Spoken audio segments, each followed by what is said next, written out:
अस्सलामुअलैकुम दोस्तों, उम्मीद है आप सब खैरियत से होंगे। आज की वीडियो में बात करने वाले हैं भेंडी के इन फायदों के बारे में जो खास तौर पर शुगर यानी खून में शुगर को कंट्रोल करने में मददगार साबित होते हैं। तो चलिए शुरू करते हैं। दोस्तों, भेंडी एक ऐसी सब्जी है जो हमारे यहाँ बहुत आम है, लेकिन उसके फवायद जानकर आप दंग रह जाएंगे। खास बात यह है कि ये शुगर कंट्रोल में बहुत मदद देती है और ये बात साइंसी तहकीक में भी साबित हो चुकी है। सबसे पहले तो ये में बहुत ज़्यादा फाइबर होता है जो खासकर शुगर को आहिस्ता आहिस्ता जिस्म में जज्ब होने देता है। इसका मतलब ये है कि खाने के बाद आपका खून की शुगर अचानक बढ़ नहीं पाती, बल्कि एक हद में मुस्तहकम रहती है। इसके अलावा भेंडी में कुछ खास केमिकल्स होते हैं जैसे कि पॉलीफिनोल्स और फ्लोनोइड्स यानी कुदरती एंटीऑक्सीडेंट्स जो इंसुलिन की हसासियत को बेहतर बनाते हैं और जिस्म की वो सलाहियत बढ़ाते हैं जिससे शुगर को कंट्रोल किया जा सकता है।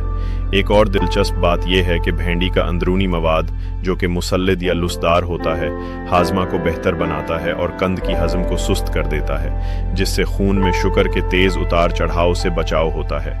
अब बात करते हैं कि ये भेंडी को कैसे खाएं। आपको सालन, भेजिया या सालन में शामिल करके रोज़ाना खा सकते हैं। भेंडी अगर आप चाहें तो उसके टुकड़े काट कर रात को पानी में भिगो दें और सुबह इस पानी को पी लें। ये शुगर को कंट्रोल करने में बहुत मौसर है, लेकिन याद रखें कि हर चीज़ की तरह एतदाल ज़रूरी है और अचानक ज़्यादा मिकदार ना लें ताकि निज़ाम हज़म को परेशानी ना हो।